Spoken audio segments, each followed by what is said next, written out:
Well, yeah, it's very difficult to gather your thoughts today. Really, it's just very difficult to comprehend the situation, and it's just a terribly sad day for cricket and for sport, and for particularly anyone who was close to Philip. You know, his friends and his family and his teammates, and it's just a very, very difficult day. Philip was, I think you could say, universally loved around the game. It's very difficult to find anyone who would have said a bad word about Philip. He just had great attributes. He's had a lot of setbacks during his career, dropped several times from the Australian team, and, never did he complain or whinge or, look for excuses. Basically, his attitude was always to just go back and work harder. And I wouldn't claim to know him well, but the times I've spent with him, very genuine person, and really, modest, quiet achiever. Yeah, absolutely. He's sadly passed away 3 days short of his 26th birthday. So he's such a young man, and even to this point, 26 first-class centuries, 3 test centuries, 26 tests.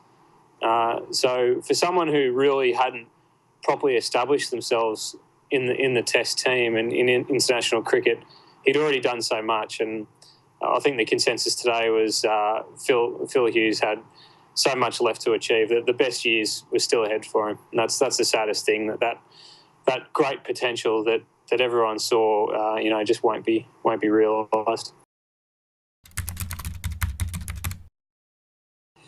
Well, Michael basically, read out a statement on behalf of the family, and the message that sort of stuck with me the most was the final words of that statement, which was, "We love you." And Michael Clarke is a very close friend of Philip Hughes. And Michael Clarke has been praised today, and rightfully so, for the strength that he's shown the last couple of days. He's been there by Phil Hughes' family's side the last couple of days. He's been at the hospital, almost, on a 24-hour vigil. And Michael Clarke's leadership has really come to the fore in a very trying time, and he's genuinely going to struggle to comprehend what's happening. He's lost a very close friend.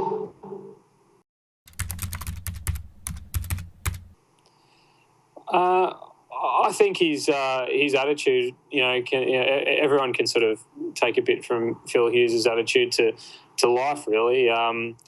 Hard-working, modest, and just no fuss about Phil Hughes, and just had a nice smile, just nice character, and I guess cricket people will remember his cricketing ability, but I think those who know him will remember him as for the person that he was.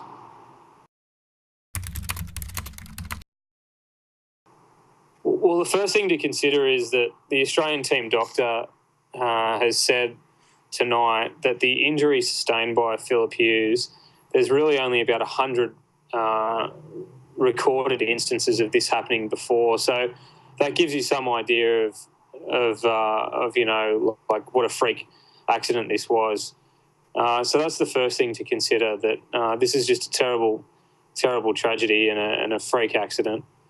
But I think usually, when these things happen in sport, there is a bit of a stock take done on safety procedures. There's been talk already about helmets, whether helmet safety can be improved, and I'm sure that will be looked at.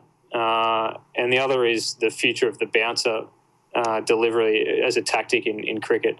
And, there's a lot of people that think that the bouncer should remain. And to be honest, it's a debate for another day. It'll come in the coming days, but at the moment it's just a bit too early to digest, I think. And I think the important thing to remember is that, cricket is a risky sport. I mean, there's an inherent risk with playing sport, but whether that risk is so great that there needs to be a total overhaul of the rules, I think that's possibly going a bit far, and we need to understand this was just a terrible accident. Well, there's counsellors that have been stationed at the SCG for the past 48 hours, provided by New South Wales Cricket, Australian Cricket, and the Players Association. And Sean Abbott, was said to be doing it tough, understandably so, but he's had very good support. His teammates are there for him.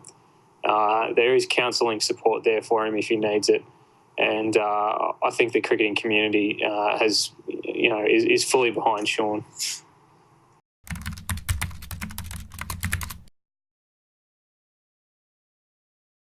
Yeah, it's an interesting point. At the moment, it has been up to the player because there's some degree of comfort, I suppose, what the player feels comfortable with. But I think it's fair to say that that an incident like this will spark a review. The Cricketers Association here has already said as much. So, it's too early to say what the outcome of this might be, but it's fair to say there will be a complete review and it might be looked at.